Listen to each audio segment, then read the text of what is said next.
Olá, eu sou a Débora Popov, sou aqui da SOBEC, Associação Brasileira de Enfermeiros de Centro Cirúrgico, Centro de Material, Esterilização e Recuperação Pós-Anestésica.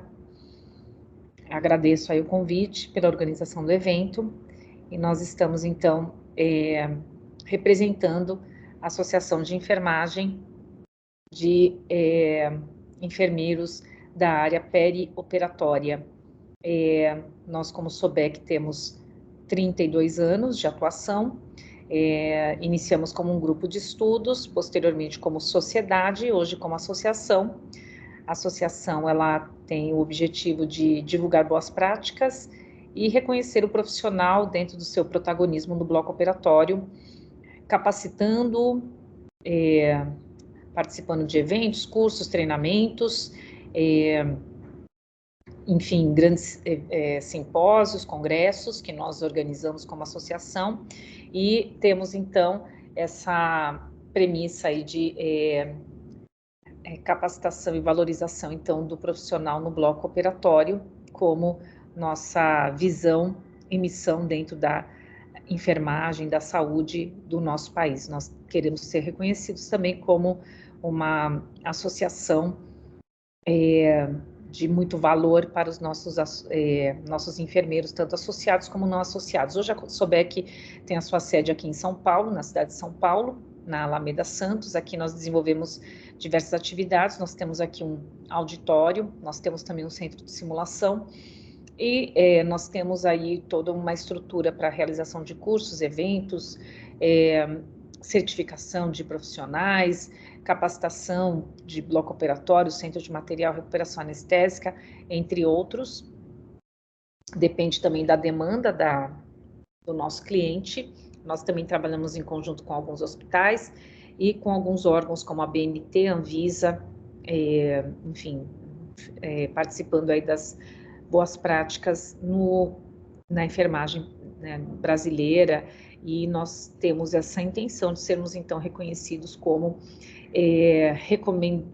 órgão de recomendação de boas práticas da enfermagem perioperatória.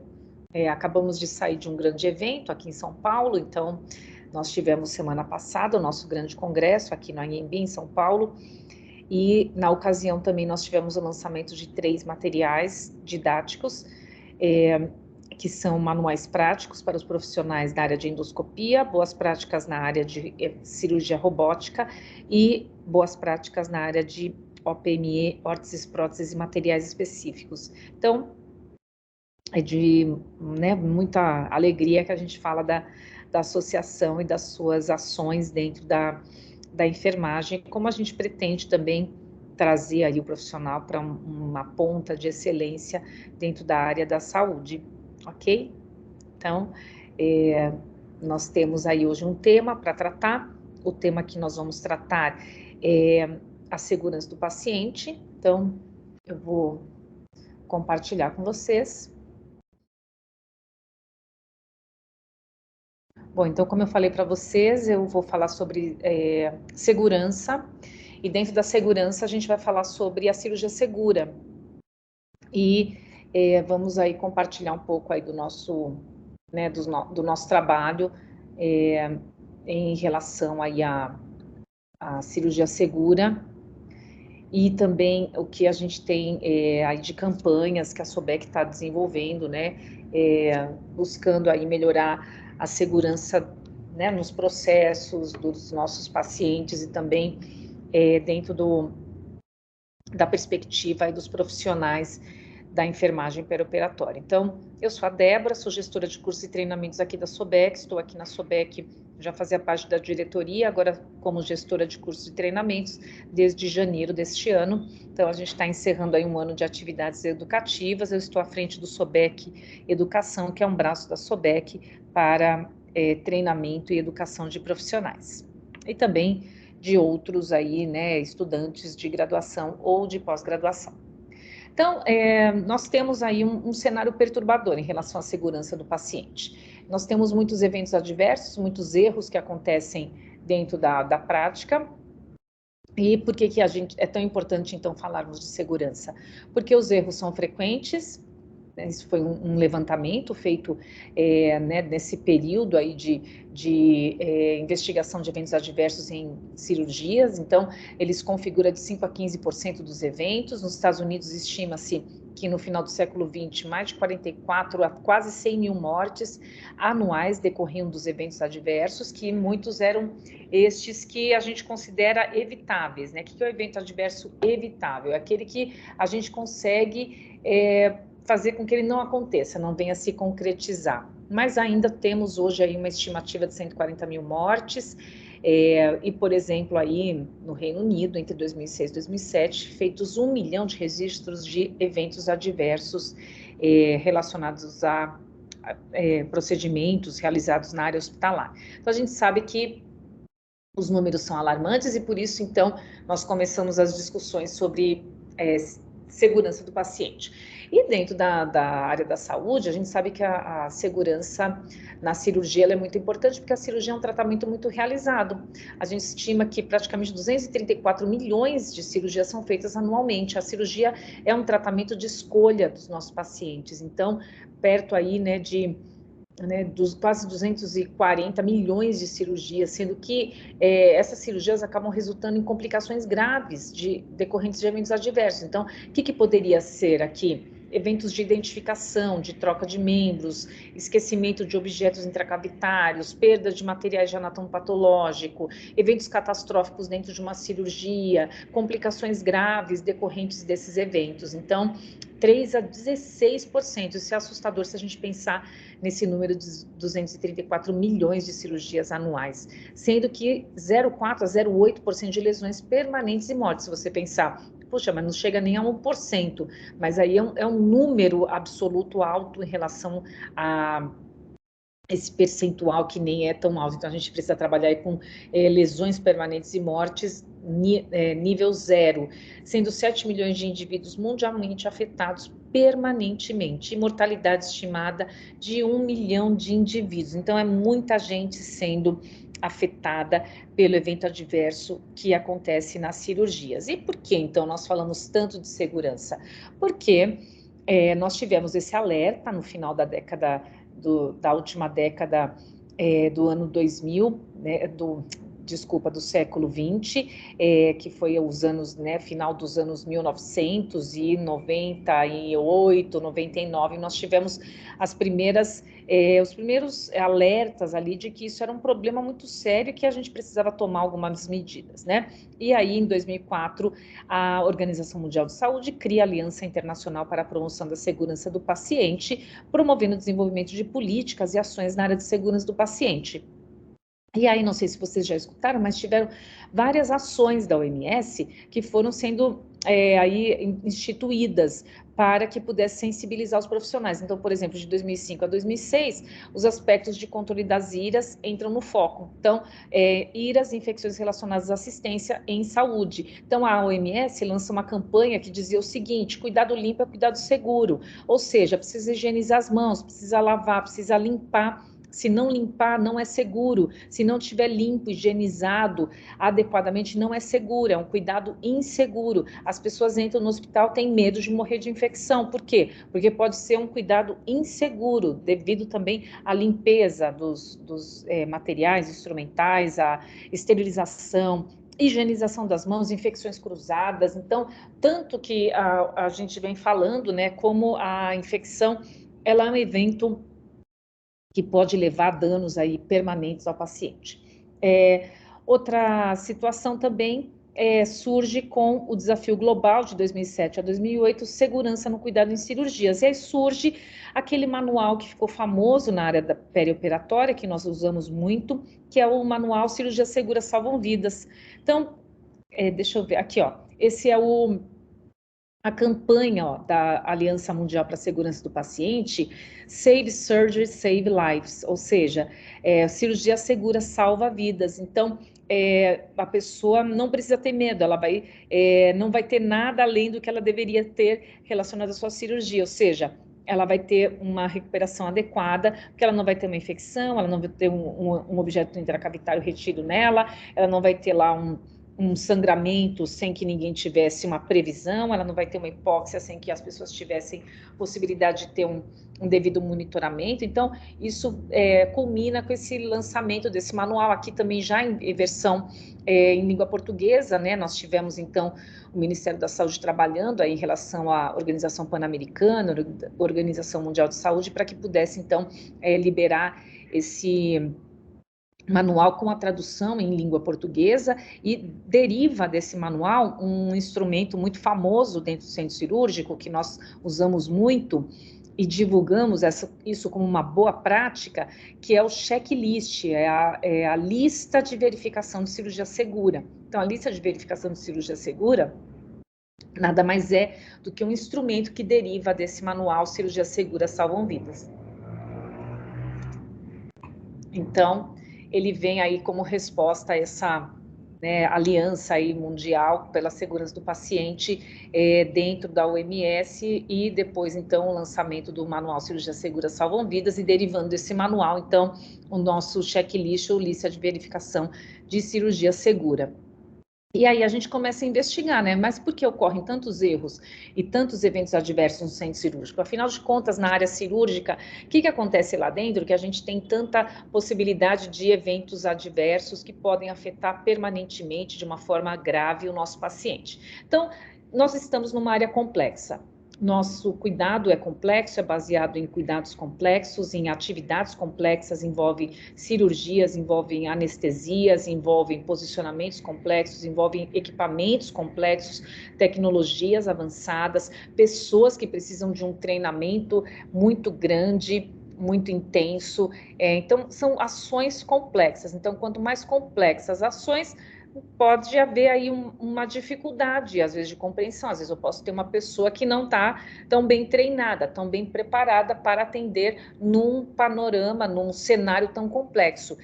E, além disso, dentro do centro cirúrgico, a gente tem uma origem multifatorial. O que isso quer dizer? Não é um fator só. Eu não posso, de jeito nenhum, dizer que o principal culpado da questão da segurança do paciente, dos eventos adversos, enfim, é o enfermeiro, é a equipe de enfermagem. Ah, mas por quê? Porque é mais gente. Não, mas aí eu tenho equipe cirúrgica, que circula em grande quantidade dentro do centro cirúrgico. Aí eu tenho equipe anestésica, que é uma equipe que muitas vezes é prestadora de serviço, e a gente tem lá vários profissionais que prestam um serviço para nós. Aí nós temos o pessoal todo da equipe de engenharia, higiene, exames laboratoriais de imagem. Então, a gente vai vendo que existem muitos fatores. Aí tem o ambiente, que é complexo, ambiente fechado, cheio de restrições, né? Aí nós temos pessoas que precisam ter treinamento específico, então é uma origem multifatorial. Também pode estar relacionado à infraestrutura. A infraestrutura da área cirúrgica, ela é complexa. Nós temos, por exemplo, dentro do centro de material e esterilização, 3 áreas, uma área suja, uma área limpa, uma área considerada de material estéril. Então, eu preciso conhecer essa infraestrutura, senão eu posso, de repente, estar misturando o material que nem foi esterilizado com material estéril, e esse material não esterilizado pode parar numa sala de cirurgia e estar sendo usado num paciente. Então, isso pode ser um fator aí de evento adverso ao paciente. Comunicação. Como é difícil a comunicação em várias áreas dentro do hospital, e aí também a gente tem a comunicação aí dentro do centro cirúrgico como um desafio grande. A gente tem dentro do centro cirúrgico pessoas ainda com toda essa questão do estresse, da correria, do dia a dia. Às vezes as pessoas não têm paciência de explicar aquilo que vai fazer, né?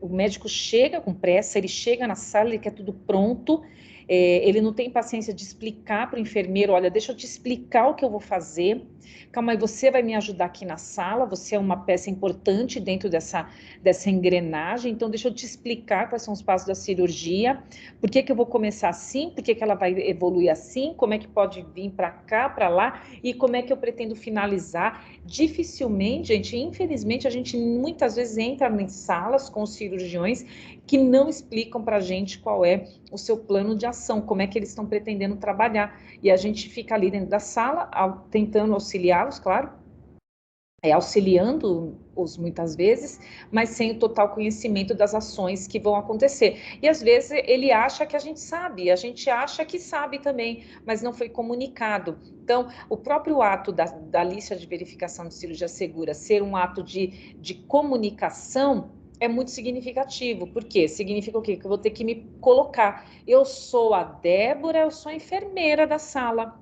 Eu sou a Rita, eu sou a circulante de sala, eu sou a Ana e eu sou a anestesista, eu sou a Maria, eu sou a cirurgiã. Então, todo mundo precisa se apresentar, se comunicar. Ah, você já sabe quem eu sou, não preciso falar. Não, a gente precisa sim falar e definir. E o que eu estou fazendo, o que você pode esperar de mim dentro desse espaço. E muitas vezes a gente também precisa saber como que eu vou agir? Olha, se acontecer isso, eu sei que eu tenho que agir dessa forma. Se esse paciente tem previsão de ter uma viária difícil, eu preciso pegar a maleta de viária difícil. Se eu sei que esse paciente pode ter um sangramento, eu preciso providenciar o sangue. Se eu sei que esse paciente pode vir a ter um pós-operatório mais complexo, eu preciso confirmar a vaga de UTI. Se eu sei que esse paciente pode ser trocado de sala, se ele não estiver devidamente identificado, eu preciso garantir o processo de identificação. Então, quais são os processos? Será que eles estão definidos? Esses dias a gente estava num local aqui em São Paulo, onde os alunos questionavam da seguinte forma, né? Mas quanto tempo o paciente precisa passar aqui depois de receber uma sedação para um exame endoscópico? Quanto tempo será? Porque a gente tem a impressão de que o paciente não fica tempo suficiente na sala. Mas então qual é o processo?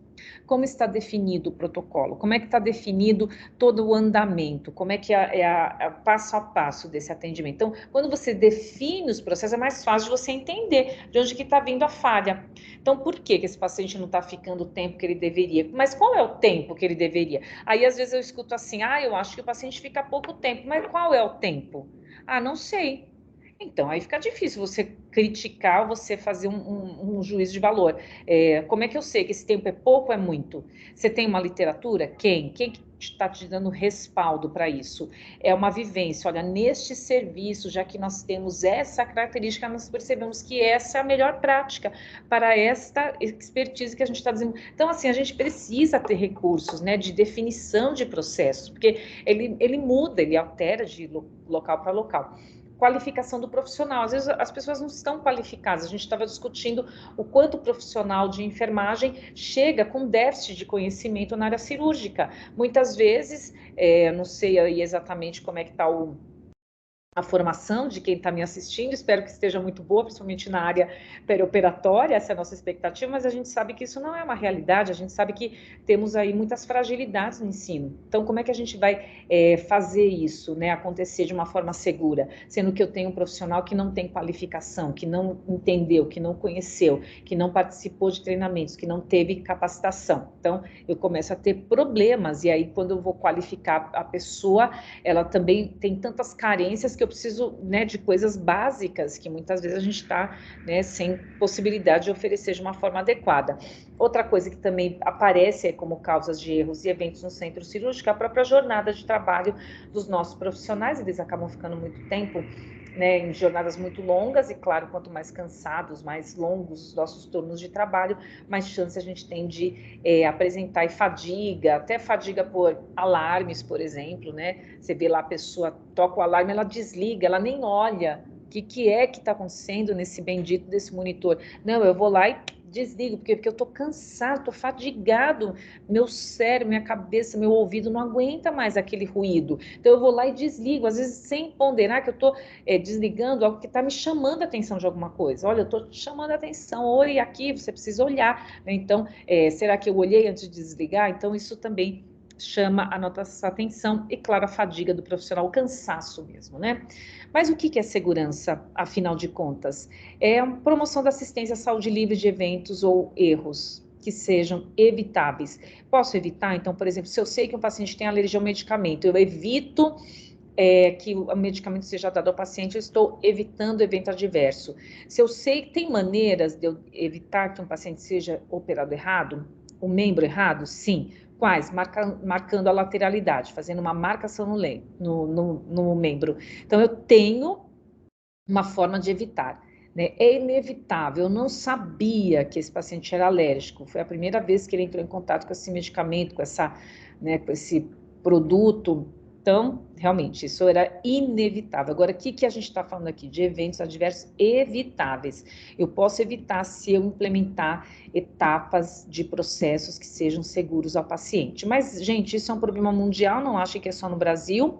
Não nos deixa feliz, né, saber que não é só no Brasil, mas às vezes a gente tem a impressão, já que o nosso país, inclusive, tem dimensões continentais, a gente tem a impressão que a gente está numa situação muito pior do que o restante do mundo. Não, a gente está numa situação semelhante ao restante do mundo, é um problema mundial. Talvez alguns já tenham aí dado alguns passos na direção de resolver ou mitigar algumas dessas causas, outros ainda estão aí no processo de entender por que está acontecendo, né? Mas a gente precisa, com certeza, fazer aí uma mudança de paradigma, né? Virar nossa chave. E a gente precisa focar no indivíduo. Quem é você? Quem é você que vai lá prestar o cuidado, né? Quem é você que vai fazer ali a sua assistência, né?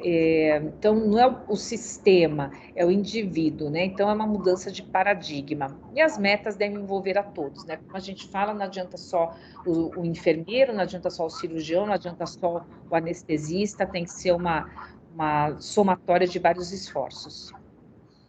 Então, o que eu posso fazer para também, né, entender as causas dos eventos adversos em cirurgias? Então, uma das causas é o trabalho em equipe.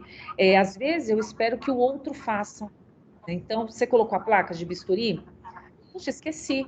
Quem que colocou a placa? Ninguém. De repente, o paciente está lá, já vai começar a cirurgia, não está com a placa de bisturi. Então, ele não vai ter como ser aterrado.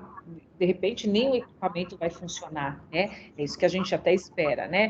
Mas a gente precisa entender qual é o papel de cada um. Qual que é o papel que te compete? Por isso que quando a gente se apresenta em voz alta, a gente está querendo dizer, olha, meu papel, meu trabalho nessa equipe é esse. Então, pode contar que eu vou fazer. Eu sou instrumentador, então eu vou instrumentar. Eu sou cirurgião, então eu vou fazer a cirurgia. Se eu sou anestesista, eu vou fazer a anestesia. Então, cada um tem ali o seu papel essencial dentro dessa sala. Outra causa é a anestesia. A anestesia, gente, hoje ainda ela é vista como um grande vilão dentro da sala de cirurgia. A gente fica com muito medo. Às vezes você conversa com o paciente, ele vai te contar que ele tem medo da anestesia. Tá com medo da cirurgia? Não, mas da anestesia eu tenho muito medo. Por quê? Talvez eu não vá acordar, ou talvez eu acorde com muita dor, ou talvez eu acorde com um tubo na minha garganta. E eu não gostaria de ter essa sensação. Realmente é bastante desconfortável. Então, a anestesia, ela durante muito tempo foi vista realmente como um procedimento com muito risco. Hoje, ela também tem risco, mas ela é muito segura. Por quê? Porque ela evoluiu dentro da questão da segurança. Então, hoje nós usamos checklists, enfim, que podem tornar a anestesia muito mais segura do que era anos atrás. Então, é interessante, porque muito do que a gente hoje vê na anestesia, até mesmo o tempo de residência, né, 3 anos de residência, anteriormente eram 2, preparo dos profissionais, qualificação, enfim, né, tudo isso vai pesando, né, para que os eventos possam diminuir. Hoje a gente usa checklists também, né? Os primeiros checklists que surgiram na saúde, eles derivaram da aviação civil. Então, como é que os aviões eles eram vistoriados antes de deixar o solo? Então, sempre passa alguém antes da gente entrar no avião para ir embora, né? Viajar, passear, trabalhar, enfim, a gente tem um profissional que a gente não vê, mas ele passa e faz uma checagem, um checklist, se todos os itens para que aquele avião saia do solo estão ok. A ideia é semelhante aqui, né? A anestesia, todos os itens têm que estar ok antes do paciente sair, decolar. Eu sempre gosto de falar que a anestesia parece uma decolagem. Tem a parte de indução, que é tirar o paciente do solo, manutenção e reversão, que é botar ele de novo no chão, né? Então, são fases delicadas, né? Então, assim como um voo, e às vezes quando você está voando em pleno céu ali, né? Pode estar tudo muito bem, pode surgir uma tempestade, então a gente tem que saber qual é o meu plano de contingência, e se acontecer uma emergência, quem eu vou chamar? quem é a pessoa que eu devo chamar, quem é a pessoa que eu devo solicitar ajuda, quem que virá me ajudar, como, quem é essa pessoa. Então, eu preciso... Então, hoje também tem hospitais que precisam desenvolver um código de segurança, né, como código hemorrágico, código de viária difícil, código azul, enfim, então, times de resposta rápida. Então, é nesse sentido que a gente quer trabalhar, tendo em vistas aí o processo anestésico, que é essencial durante a cirurgia. A prevenção de infecções também é uma causa de eventos adversos, então a gente considera a infecção um evento adverso, por quê? Porque a gente poderia evitar. Então, a infecção é um evento adverso evitável. Assim como devemos avaliar os resultados dos processos na cirurgia. Deu certo? Que bom, mas o que eu posso ainda melhorar nesse processo? Quais são os meus resultados, né? Procedimentos realizados de forma automática também. Às vezes a gente não pensa, a gente vai lá e simplesmente faz. Quando eu termino, eu falo, nossa, nem lembro direito o que foi que eu fiz, porque eu fiz de forma automática. Quanto mais automatizado, mais chance a gente tem de também esquecer alguma etapa, então a gente tem que consolidar muito bem cada etapa desse procedimento. Esquecimentos, a gente esquece mesmo, tem falhas de memória, e muitas vezes nós temos deslizes também. Então, eu posso, eventualmente, puxa, não prestei atenção, fiz assim, né, fui, né, meio, né, fui fazendo, queria ajudar, nem pensei muito, às vezes a gente fala, né, nossa, nem pensei quando eu vi já estava fazendo. Então, e às vezes a gente esquece mesmo, né? Então, como dizia no livro que foi lançado lá em 99, do Colégio Norte-Americano de Cirurgiões, errar é humano. Então, realmente, a gente, quando tiver pessoas, a gente pode ter erros, né? Então, é importante que a gente entenda de onde eles vêm e quais são as opções que a gente tem para mitigá-los. Então, aqui já falamos, aqui cirurgia segura salvam vidas, sem dúvida, e aqui também nós temos as ações que eu posso fazer, né? Fornecer informações aos profissionais de saúde. Então, eu preciso ir lá no administrador. E outra coisa, gente, o checklist, a lista de verificação de cirurgia segura, o processo de segurança do paciente não é da enfermagem. Eu lembro que quando nós começamos a implantar os processos de segurança nas salas de cirurgia, muitos cirurgiões falaram, nossa, mas mais um papel, mais uma coisa, mas como vocês gostam de papel, hein? Como vocês gostam de ficar anotando? Mas, na realidade, não era um processo nosso, era do hospital, era do gestor de políticas públicas, né? Então, ele queria saber como estava para poder intervir da melhor forma. Então, a gente tem que estabelecer, né, as informações, tem que chegar ao profissional certinho. Ele tem que saber o que ele vai falar, né? Quanto à função, padrão de segurança em cirurgia, né?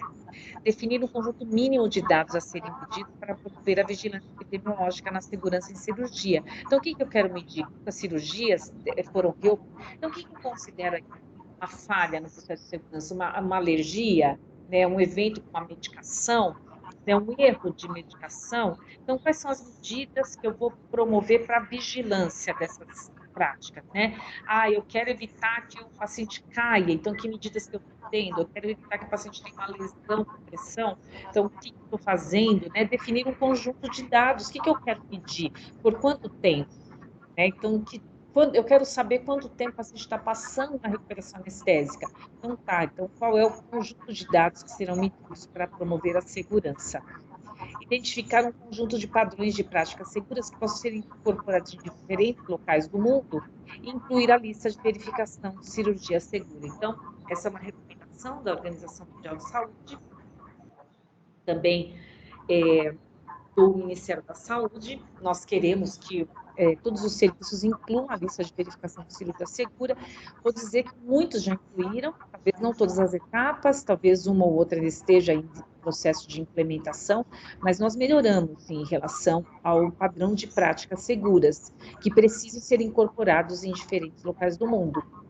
E incluir, então, a lista de verificação de cirurgia segura e implementar e medir a eficácia da lista de verificação ao redor do mundo. Então, eu preciso saber, está dando certo? Poxa, isso ali foi uma recomendação lá quando surgiu o manual de 2005, 2006. Então, já vai fazer aí quase 20 anos. O que está acontecendo? Eu estou conseguindo? Hoje a gente já está revendo. Né? O que eu posso fazer para melhorar? Que patamar que eu cheguei? Como é que eu posso transpor isso, né? E além, então, isso vai impactar nas nossas práticas. E aí aqui a gente tem uma lista aí de situações que podem ser incorporadas e colocadas aí como situações que podem, sem dúvida, melhorar o processo de segurança do nosso paciente, né? Então, uma das situações é realizar a cirurgia no paciente certo, no local cirúrgico certo. Então, esse é um evento adverso muito grave. Operar um paciente errado é gravíssimo, e operar um paciente no sítio cirúrgico errado é muito grave também. Então, e isso se resolve, ou se resolveria de uma forma muito simples, que é com uma pulseira de identificação, aquelas pulseirinhas mesmo, tipo aquela que a gente coloca, né, quando entra no hospital para prestar um atendimento, né, para dar um atendimento, para passar por um atendimento, ou mesmo nós estamos internados, enfim, acho que todo mundo já viu aquela pulseirinha de plástico simples, né, mas que diz tanto sobre a segurança do paciente. Então, o que a gente recomenda, né? Quanto à lateralidade, também é uma identificação. O que eu posso fazer quanto à lateralidade do paciente? A lateralidade, ela vai dizer sobre órgãos duplos. Então, eu tenho perna direita, perna esquerda. Qual que eu vou marcar? Como que eu vou saber qual é a perna que vai ser operada? Então, muitas vezes a gente via que as pessoas confiavam na sua memória, mas às vezes você tem o quê? 5, 10 pacientes num dia. Como é que eu vou decorar todos os lados, direito, esquerdo, bilateral, enfim, de uma cirurgia que são de órgãos duplos? Então, aí eu preciso, não, não posso confiar na minha memória, eu preciso de algo que me ajude. Então, o que ajuda? Uma recomendação para lateralidade. Então, participar ativamente das etapas. E o paciente precisa chegar, o ideal é que ele chegue no centro cirúrgico com o membro já marcado. E aí, uma das marcações que vocês estão vendo aqui é nessa primeira imagem, é uma marcação que esse hospital está fazendo, que a mudança de padrões, enfim, então, acho que tinha muito problema, né? O pessoal ia lá e escrevia de qualquer jeito no membro, então, eu vou fazer ali uma marcação de lateralidade, vou precisar ali de uma caneta, eu escrevia não, sim, fazia X, e aí isso começou a dar muito problema, né, de falta de entendimento, às vezes até das próprias equipes, de como era a marcação.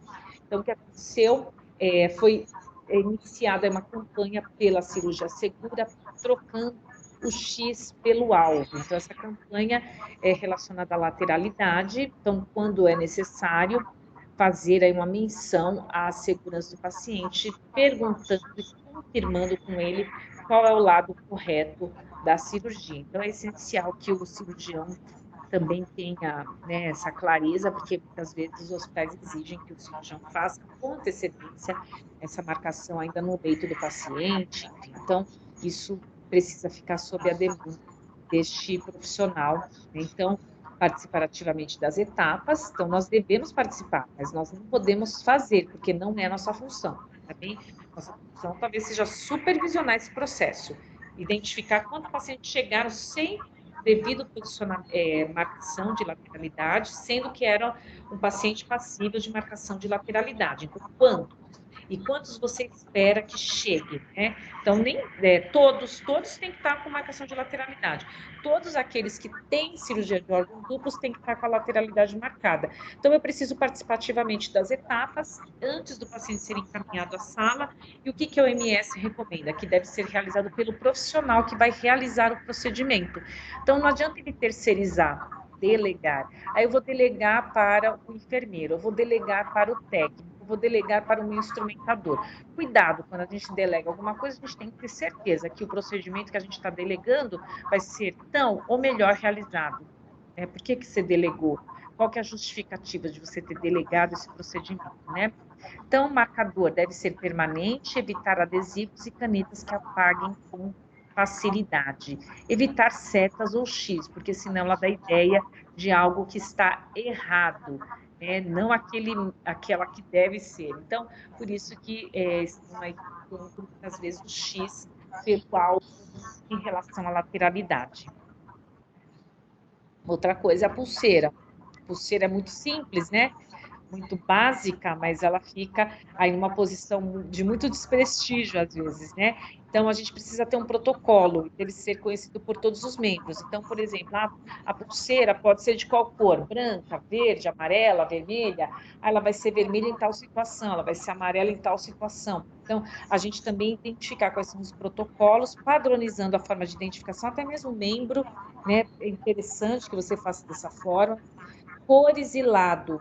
Então, membro a ser colocada, por exemplo, também pode ser padronizado. Então, também as cores podem ser padronizadas do lado também da colocação da pulseira. Treinamento constante. Gente, é muito simples, né, colocar uma pulseira de identificação. Quem nunca colocou? Mas é um processo passível de falhas. Então, se ele é passível de falhas, a gente pode melhorá-lo. Monitorar as falhas, gerar indicadores. Quantos pacientes chegaram no centro cirúrgico sem pulseira no mês de novembro de 2023? Então, o que aconteceu? Acabou a pulseira? Então, eu preciso até saber disso. Né? Como é que eu vou cobrar o uso de uma pulseira se ela acabou no hospital? Ah, nosso fornecedor, sei lá, morreu, lá não teve como entregar, né, essa pulseira. Então, ficamos sem. Então, isso precisa ser justificado. Que outras formas que a gente vai usar, então, né? Gerar indicadores, investigar e agir, reavaliando os resultados obtidos.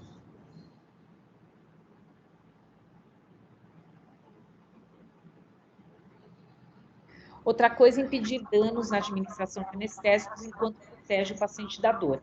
Isso tem muito a ver também com a atuação do anestesiologista. O anestesiologista é o médico que faz a parte anestésica. E o que a gente recomenda? O anestesiologista não deve sair da sala de operações.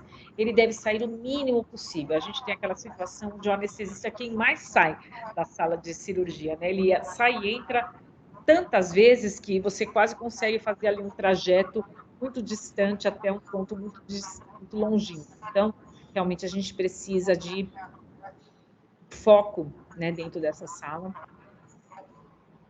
evitar que os profissionais saiam da sala, principalmente o anestesista, ele é responsável por todo o tempo aí que o paciente está dormindo, né, desde o pré-anestésico até o pós-anestésico. Então, é essencial na recuperação pós-anestésica, ele não pode sair ir para outro lugar, né, ficar lá, esquecer do tempo, né, então a gente precisa de padrões bem estabelecidos e uso de oximetria de pulso deve ser obrigatória dentro do centro cirúrgico antes do início da cirurgia, então o anestesista deve checar isso com bastante cuidado, né. Aqui os passos, então, como é que ele vai fazer para garantir, então, uma cirurgia adequada, né? Lembra que a gente viu aqui no anterior que ele precisa impedir danos na administração de anestésicos enquanto protege o paciente da dor. Então, ele precisa fazer o quê? Uma anestesia segura. O que é uma anestesia segura? Olha lá, cuidado limpo é cuidado seguro, higiene das mãos. Avaliação pré-anestésica, também é essencial. Preenchimento completo de documentos da anestesia. Aí o time-out, que são essas três etapas, né? Antes da incisão, antes da indução anestésica, antes da incisão cirúrgica, antes do paciente deixar a sala de cirurgia. Então, planejar as vias aéreas, planejar a analgesia, monitorar adequadamente. Eu posso, sim, pedir, né, como anestesista, eu posso chegar na sala e pedir para alguém ajudar no monitoramento, mas ele precisa ser adequado para aquele paciente, né? Então, o que o meu paciente vai fazer? Ele precisa estar adequado àquela realidade. Reposição volêmica e o transporte seguro também. Então, até aqui já adiantando um pouquinho, né? Os nossos 5 passos da recuperação segura foram baseados nesses 10 passos para anestesia segura. Então, foi um material aí, esse que vocês estão vendo, ele foi um material disponibilizado nas redes sociais, né? De um hospital aqui de São Paulo, de uma rede, que estava trabalhando essa questão da acreditação dos processos anestésicos. Então, foi lançado essa chamada, né? Olha, rumo à acreditação, né? Acredite que a gente vai chegar lá, né?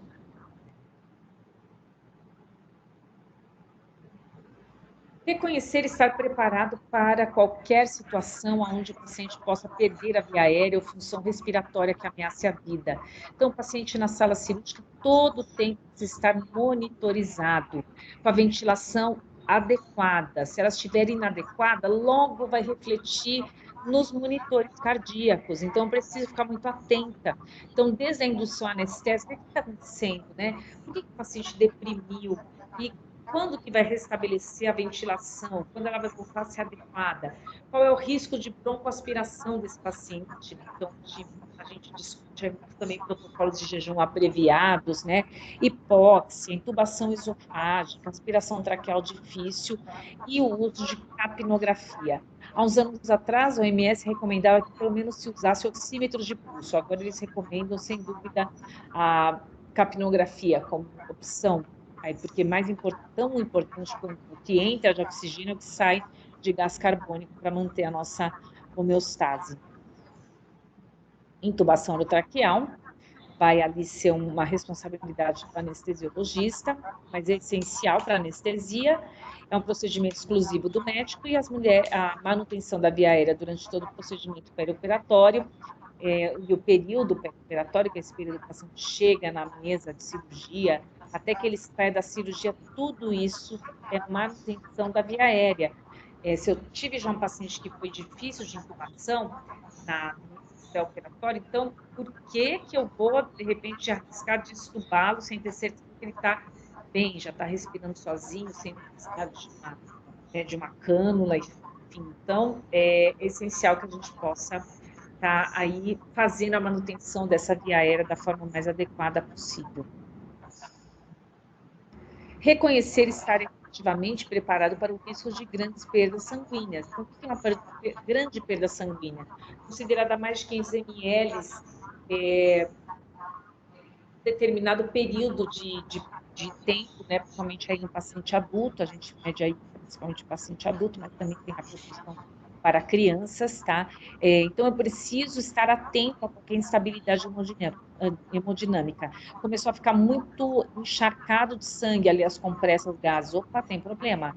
É melhor rever o que aconteceu. Manter o acesso venoso calibroso. Nem sempre o anestesista vai optar de primeira ali vista pelo acesso venoso calibroso, mas seria interessante sim pela possibilidade que o paciente tem de ter outras complicações, etc. Possibilidade de hemocomponentes antes do início do procedimento. Então, identificar junto à equipe de cirurgia qual é a perspectiva de perda sanguínea. E será que vamos precisar de sangue? Quantos concentrados de hemácias? Quantos plasmas? Então, todos os equipamentos ali, né, toda a estrutura da sala tem que estar ok, né? E suspensão de anticoagulantes, também uma nutrição otimizada no pré-operatório pode ajudar o paciente na sua recuperação rápida. Algumas aqui, quinto, né, evitar a indução de reação adversa ou drogas em relação a alergias sabidamente percebidas como risco ao paciente. Então, aqui a gente tem um grande X aqui da questão, que aí a gente pode pensar junto como resolver, né? O principal profissional que vai entrar em contato com o paciente durante a cirurgia e vai administrar medicamentos ao paciente é o anestesiologista. O anestesiologista ele tem um papel essencial dentro da cirurgia. E muitas vezes a gente não consegue se aproximar daquela mesinha do anestesista que está cheia de coisas, né? E a gente gostaria de dar uma olhada, ver o que foi que ele usou para anestésico. Deixa eu ver se ele usou propofol, deixa eu ver se ele usou um opiáceo. E eu não consigo fazer isso. Por quê? Porque muitas vezes o anestesista fala, ó, tá olhando aí, né? Não precisa saber disso, não. Isso é comigo. Vai lá abrir o material, ajudar a equipe. E aí a gente pode ver que os erros de administração de medicamentos, eles são muito comuns no centro cirúrgico. Porém, a gente subestima, porque a gente não consegue quantificar, né? Porque dependeria aí do anestesista trazer essa questão e se colocar ali como alguém que omitiu, por exemplo, a medicação, repetiu uma medicação, substituiu uma medicação, dose errada, via incorreta, e, por fim, o paciente. São alguns dos certos aí, né, que eu porém colocar para que a gente possa auxiliar efetivamente na sala em relação aos eventos adversos relacionados ao paciente. E aqui algumas medidas, né, gente? Olha lá. Olha quanta coisa tem naquela gaveta. Como é que se acha alguma coisa ali? é muito difícil, né? Então, o que eu preciso fazer? Manter a ordem no local de trabalho. Aí tem aquela, mas é o anestesista que está lá. Como é que eu vou fazer isso? Com muito jeitinho, viu, gente? Muita tranquilidade, né? Olha, doutor, vai precisar rever, aqui está muito confuso. Isso aqui está colocando em risco o paciente que já tem uma gravidade, enfim, assim a gente pode aumentar muito o risco. Então, isso é importante que se fale. Separar as drogas perigosas, que têm rotinas de nomes parecidos, né? Então, às vezes, por exemplo,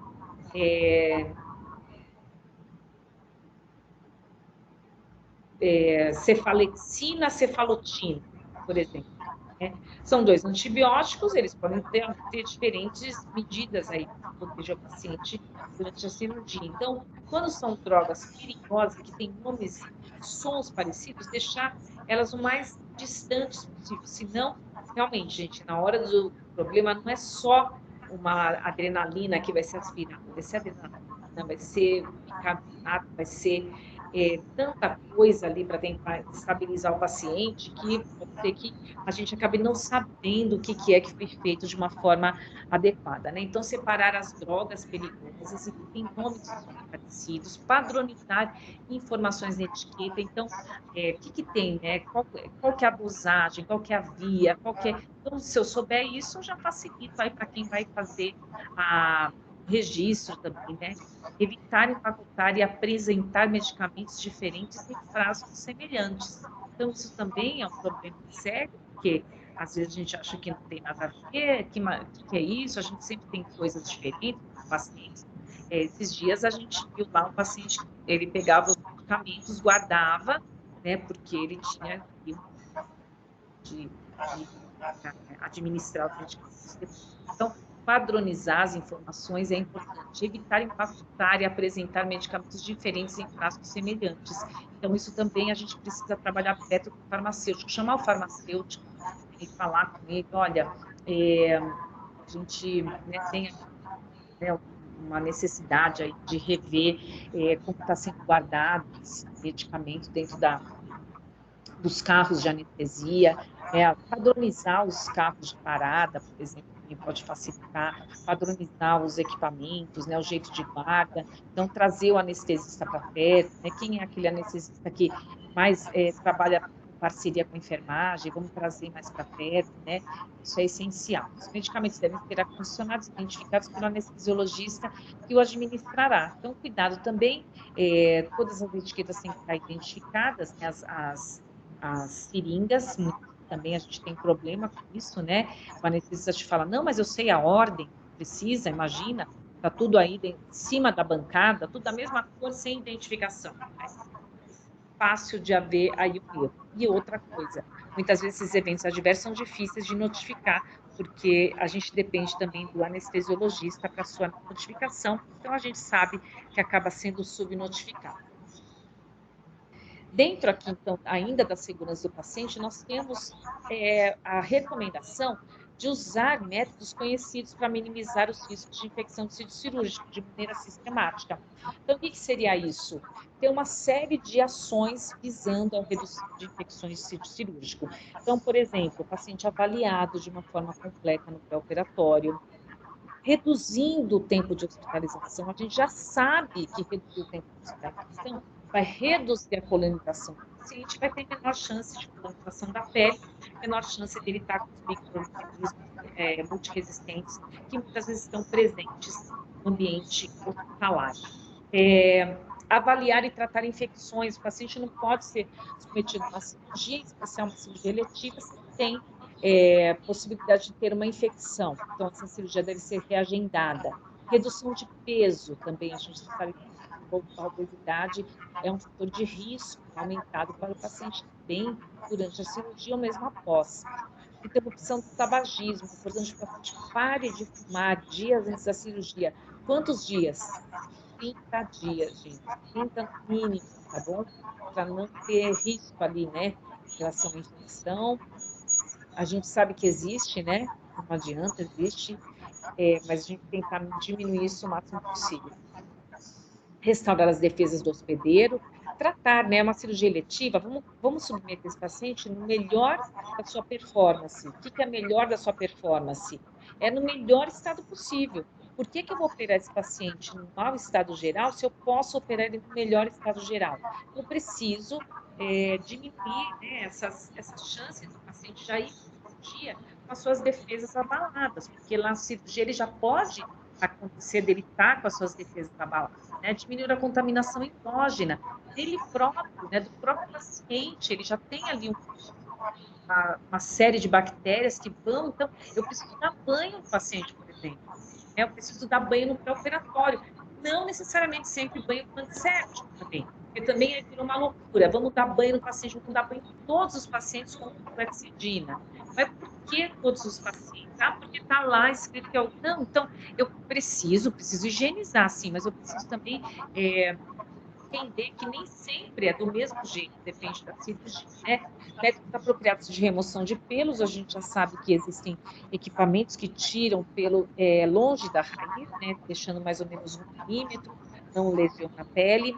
Administração consciente de antimicrobianos, então a maioria dos hospitais opta por ter um manual de antibiótico profilaxia, e a gente pode buscar isso em vários lugares, né? Ninguém é obrigado a saber aí de cor, mas aí o anestesista também, principalmente, ele está muito envolvido nessa administração de antimicrobianos, porque antes, né, da cirurgia, antes da incisão cirúrgica de 30 a 60 minutos, geralmente é o tempo que o anestesiologista está com o paciente. Então, o ideal seria que assim que o paciente chega na sala, eu já faço um antibiótico, e imagino que dali a 40 minutos, 1 hora no máximo, ele está começando a cirurgia. Tudo bem? Asepsia de instrumentais e pele, então manter a pele limpa, hidratada, instrumentais também adequados, não fazer nada assim demais, né? Então, a gente ter esse cuidado aí, né, com a pele do paciente também, né? Técnica cirúrgica adequada, que a gente depende do cirurgião, né? O que o cirurgião vai fazer, né? Como é que eu vou medir essa técnica cirúrgica adequada? Essa técnica cirúrgica adequada vai muito pelo resultado que o cirurgião adquire, né? Que ele consegue com a sua cirurgia. Então, ele é um cirurgião mais delicado, ele é um cirurgião que tem mais cuidado nos pontos, ele é um cirurgião que faz uma boa anestesia, ele é um cirurgião que atende ali às recomendações de normotermia, que não deixa o paciente sangrando, que aspira secreções, que não deixa fluido, o paciente tem menor chance de desenvolver uma infecção do próprio tecido ali que foi manipulado. Não usou tanto bisturi elétrico, teve uma boa perfusão do membro no final da cirurgia. Então, tudo isso vai dizer aí da técnica cirúrgica. Normotermia, a gente fala muito, né, da normotermia, uma campanha, né, a gente tem aí de ter o paciente normotérmico, é importante para, inclusive, metabolismo das drogas, enfim, a gente precisa do paciente com a temperatura estável, diminuir o tempo operatório, quanto maior tempo, maior exposição. Hoje os acessos minimamente invasivos têm ajudado bastante, né, na questão do tempo operatório mesmo, da quantidade de dor, chance de, né, mobilização mais precoce, enfim, e a vigilância efetiva da ferida. Então, não dependo, é a CCIH que vai fazer isso. É a enfermeira da CCIH que vê isso lá no ambulatório. Não, é todo mundo junto, tem que estar aí agindo nesse sentido. Então, vigilância efetiva. Impedir a repetição inadvertida de instrumentais ou compressas nas técnicas cirúrgicas. Gente, infelizmente, é um evento adverso muito grave e que vira e mexe a gente escuta e muitas vezes até em páginas policiais, né, de internet, enfim, esquecimento de gás, esquecimento de compressas, esquecimento de pinça dentro da cavidade do paciente. Então, isso a gente garante como, né? Então, contagem dos materiais, ainda com o paciente aberto na mesa de cirurgia.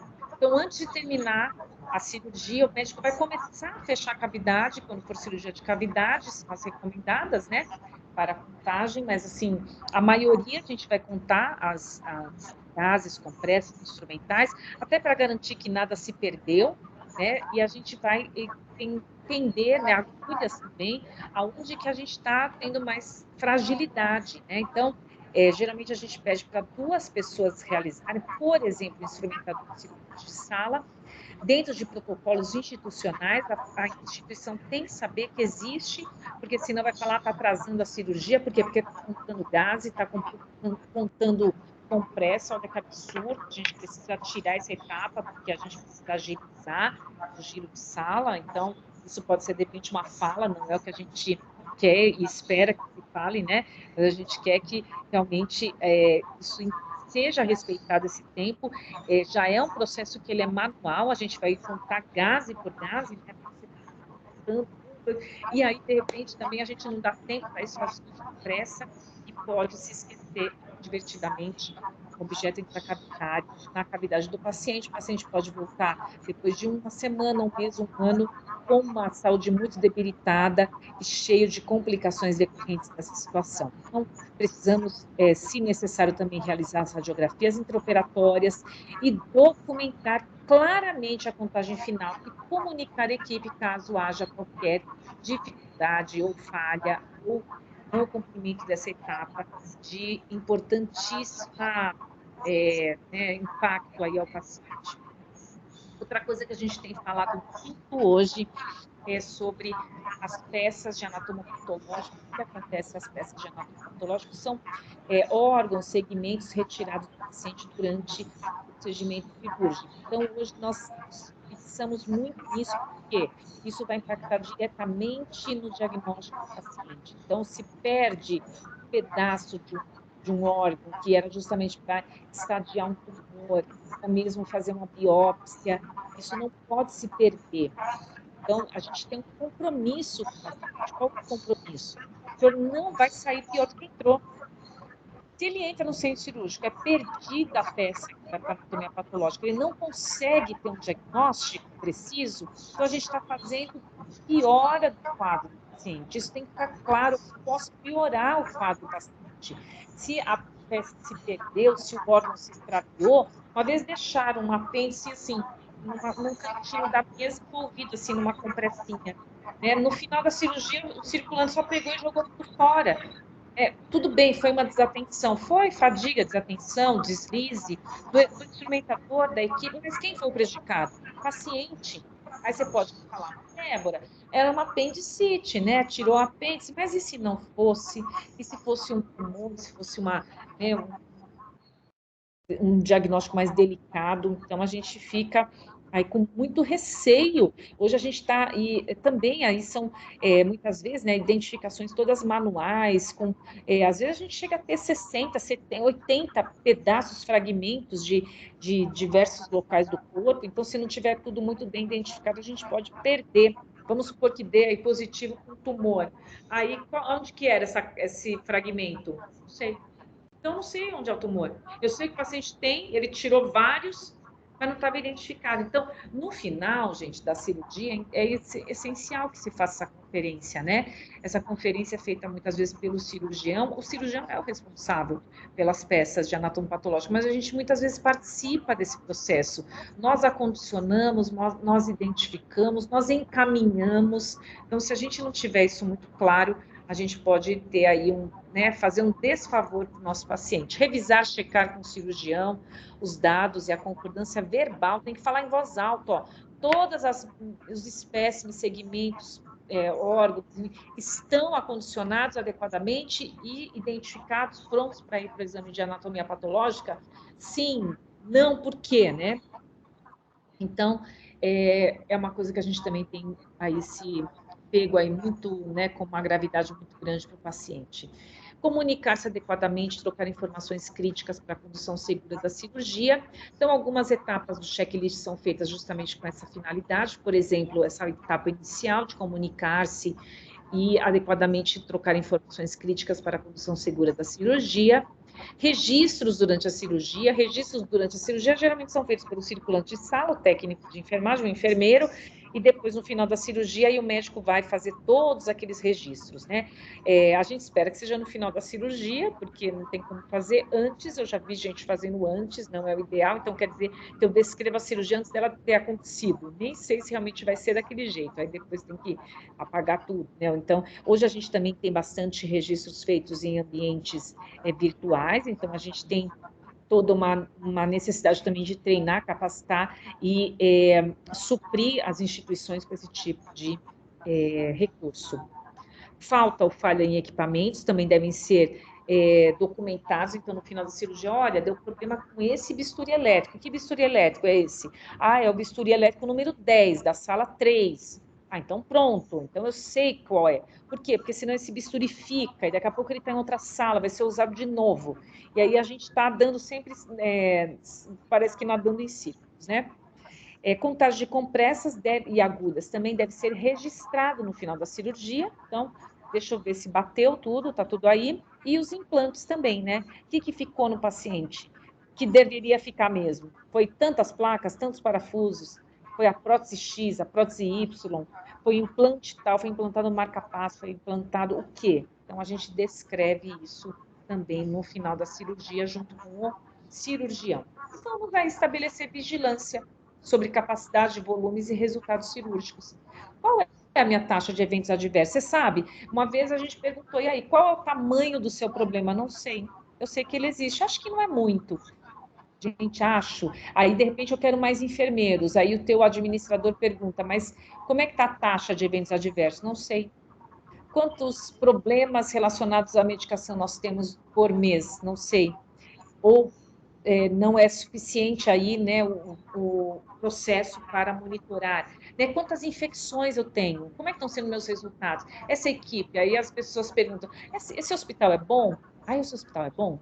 Ah, ele é muito bonito. Tá, qual é o nível de infecção dele? Então, beleza, nem sempre quer dizer que infecções sejam em pequena quantidade, né? E a taxa de mortalidade?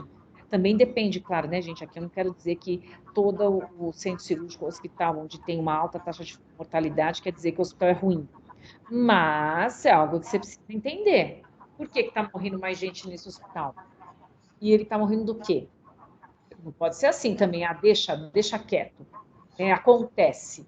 Pode ser que, se a gente tiver um cuidado paliativo, acontece. Ele é o desfecho de uma doença grave sem cura.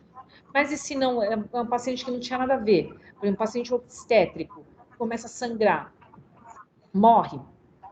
Então, eu preciso controlar essa taxa de mortalidade, porque essa poderia ser evitado. Talvez um paciente oncológico morrer, eu não podia fazer nada, era inevitável, era o desfecho da doença, mas uma parturiente, né, uma puérpera morrer no pós-parto, poxa vida, eu tenho que evitar. Como?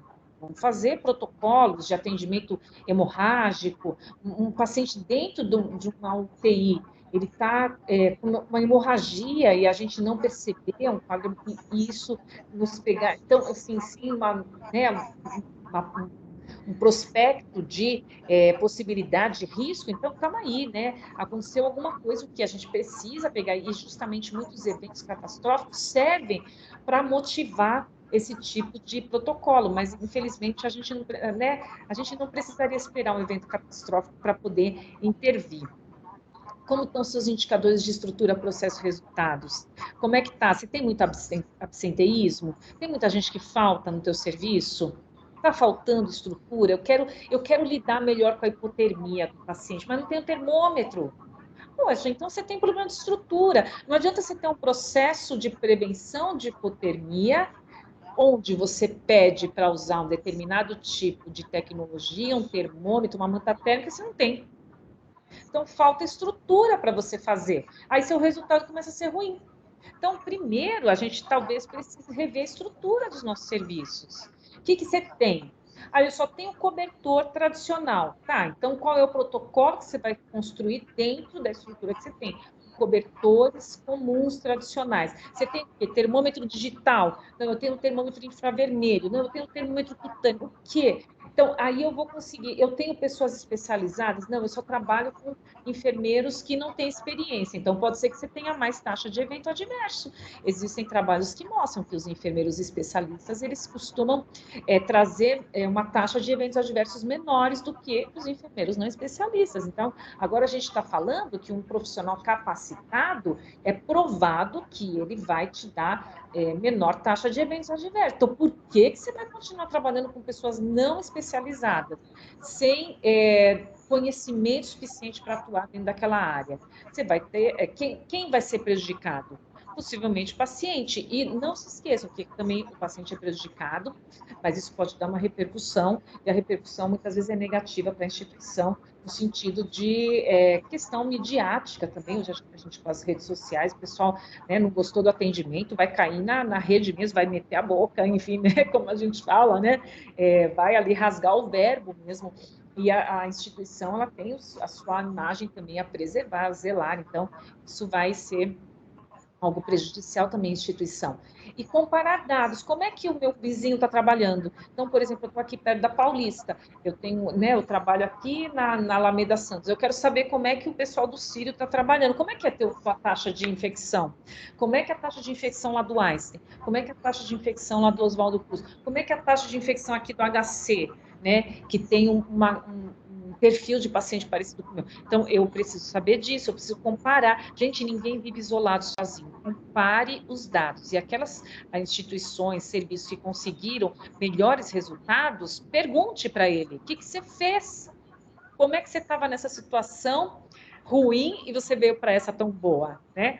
Pergunte, compare os dados, reveja, né, converse, é para isso que a gente precisa também, é por isso que muitas vezes o Ministério da Saúde integra muitos serviços para que eles possam aí estar juntos, achando as melhores soluções, conversando, enfim, né? Então, isso é importante para que a gente possa ter uma boa clareza aí do que a gente precisa intervir, onde, né, onde é que estão os meus principais gaps, os meus principais pontos aí de vulnerabilidade, que pode ser justamente onde a gente vai melhorar, né? Bom, finalizamos aí essa parte, né? Acho que a gente pode abrir aí para alguma observação, alguma pergunta, fiquem à vontade. Me coloco à disposição também, né? Acho que depois aí a organização também vai disponibilizar a apresentação. Como é que faz para fazer a filiação? Como é que seria? Aqui em Manaus, Amazonas, temos uma SOBEC ou não? Você tem algum escritório? Como é que seria essa inserção, né, na sociedade? Explica para a gente como é que faz para validar certificados de pós-graduação. Então, a SOBEC hoje ela trabalha com a sua sede aqui em São Paulo, apesar dos membros da nossa diretoria terem representatividade de vários estados do país, Nordeste, Sul, Centro-Oeste, enfim. Na região Norte a gente precisa estreitar e até entender aí, né, para trazer membros aí para os nossos comitês. Como é que a gente tem trabalhado, Tiago? A gente trabalha com várias frentes de ação. Então, nós temos cursos, né, que são geralmente aí veiculados através da nossa plataforma de educação, vocês podem encontrar no nosso site. Quem se associa à SOBEC não precisa necessariamente ser um enfermeiro que trabalha em centro cirúrgico. Claro que o nosso enfermeiro que mais procura a associação é o enfermeiro da enfermagem perioperatória, CME, Centro Cirúrgico e Recuperação. Mas nós fazemos associação também de estudantes com preços promocionais, enfermeiros de qualquer área que tenham interesse nos nossos temas e também instrumentadores cirúrgicos e outros profissionais. Então, apesar da associação ela, né, concentrar enfermeiros, nós também temos técnicos, auxiliares, profissionais de engenharia, até farmácia, que também procuram associação e se filiam, porque entendendo que a gente acaba trabalhando muito junto dentro do centro cirúrgico, da área de esterilização, da recuperação, enfim. Então, hoje nós temos uma associação, né? Nós temos uma possibilidade do enfermeiro se associar, o enfermeiro estudante profissional se associa à SOBEC. É só entrar no site www.sobec.org.br. Lá ele vai encontrar, quero me associar, ele vai se associar para 2024. Quero aqui passar essa novidade. Eu vou sugerir que quem queira se associar à SOBEC faça a partir de janeiro de 24. Por quê? Porque em janeiro de 24, vamos supor que eu me associe em janeiro de 24, minha associação vai durar até janeiro de 25. Mas se eu não conseguir pagar em janeiro, eu quero fevereiro. Vai durar até fevereiro de 25. Hoje, a nossa associação, ela termina em dezembro. Então, por exemplo, se a pessoa se associar hoje, vamos supor, estou vendo a Cecília ali, vamos supor que a Cecília queira se associar hoje. Está no meio de novembro, ela no final de dezembro acaba a associação. Então, o que eu peço para vocês? Que vocês entrando no site se associem para 2024, né? E já peguem, então, essa possibilidade de um ano de associação, Perfeito. independente da época. Tem um valor, viu, Tiago? Acho que agora para o ano que vem 330, se não me engano, mas eu vou pedir para vocês darem depois uma validada ali no nosso site, tá? Temos valores promocionais também para estudantes, para auxiliares técnicos, tá bom? Por isso que a gente achou interessante também abrir essa possibilidade, por exemplo, eu tenho que pagar Corém, tenho que pagar IPVA, tenho que pagar isso, aquilo em janeiro, então em fevereiro eu consigo me associar. Ah, tudo bem, em fevereiro você se associa, vale até fevereiro de 25. Então, você fica um ano com associação. O que você tem de vantagem? Por exemplo, a gente está com planos de ir aí para a região norte, a gente faz jornadas regionais. Uma das nossas intenções é, este ano, ir para Manaus. Então, a gente deve estar chegando por aí este ano, tá bem? Quem é associado participa sem custo da jornada regional. Nós ainda não temos, Tiago, uma SOBEC Norte, SOBEC Nordeste, SOBEC Sul. A gente tem a nossa sede, a nossa diretoria, que tem representatividade, mas nós estamos aqui na região Sudeste, em São Paulo. Mas nós sabemos aí da vontade que as pessoas têm de entrar em contato com a associação, com a sociedade, e nós temos levado jornadas regionais. Nós teremos 5 jornadas nesse ano. Vou falar algumas. A gente vai fazer Joinville, logo agora no começo do ano. Nós temos uma na região Nordeste, que será em Maceió. Depois temos região Norte, Manaus, e vamos ali, talvez, a prolongar um pouquinho ali para o pessoal do Acre também, e vamos também para a região do Paraná, Londrina. Então, a gente procura, assim, nós formamos comissões locais para que possam estar nos ajudando nessas jornadas, mas hoje nós não temos braços da SOBEC em cada estado. Nós temos envolvido pessoas de outros estados através dos nossos comitês. Hoje nós temos 6 comitês. Agora, no Congresso, nós tivemos o 7º comitê. Então, nós vamos convidando as pessoas que são proeminentes aí nas regiões e que compõem o comitê. E o comitê não deixa de ser uma porta de entrada na SOBEC, tanto da região quanto da própria pessoa dentro da associação. Quem sabe até uma porta de entrada para a nossa diretoria, compondo, então, conosco o time. Mas hoje, nós temos concentrado aqui, em São Paulo. E aí também, Tiago, o que a gente tem? A gente tem os cursos, as jornadas, nós temos vários programas de apoio a estudantes, a gente lançou agora os e-books, né? Vocês podem entrar também no nosso site, fazer a compra das diretrizes, então quem é associado também vai pegar um preço mais interessante, a gente tem preços bem mais em conta. Perfeito. Eu coloquei informativos de vocês na pasta digital, informativos de cursos e jornada. Vai ter uma jornada em breve, não é isso? Isso. Jornada científica? Isso, vai. Encontro científico. Isso. Deixa eu até ver aqui se a gente... Eu já fiz uma divulgação prévia. Legal. Vai ter sim. Deixa eu só ver se eu estou com o material. E depois a gente também pode colocar, né, Tiago, lá naquela página. Aqui, ó. Isso. Joinville, a gente vai 24 de fevereiro. Manaus, olha lá, 6/4. Lá em Manaus. Qual é a data? 6/4. Em 2024, né? Com certeza vou estar presente, prestigiando sempre. Que bom. Aí a gente conta também com vocês aí na divulgação, né? Geralmente a gente Podemos gosta de fazer assim, uma conversação prévia, sim, claro, sem problema algum. E aí a gente conta aí com o pessoal das universidades para apoiar, somente para pegar lugares, né? As universidades, elas são boas parceiras nossas para a gente conseguir os locais onde a gente fazer o evento. Aí nós vamos ter Maceió em setembro, Londrina em julho.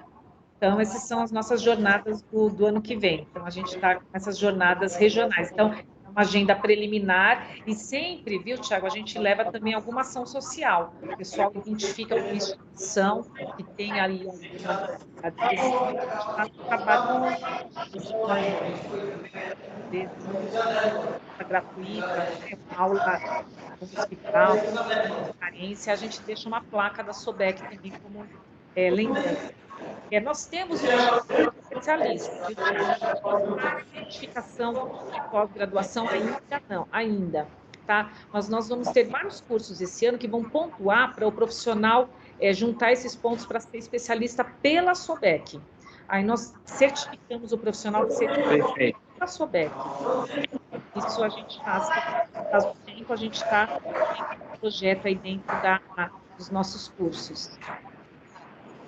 Tá certo. Tá certo, doutora. Eu agradeço muito pela sua colaboração e contribuição técnico-científica com o evento, tá certo? Assim. Sucesso a todos da sociedade. Para vocês é uma também. honra o Corinthians estar recebendo vocês, mesmo sendo palestra streaming, é uma honra nossa estar recebendo, tá? A marca agradece muito. Vou fazer a divulgação do material, tá bom?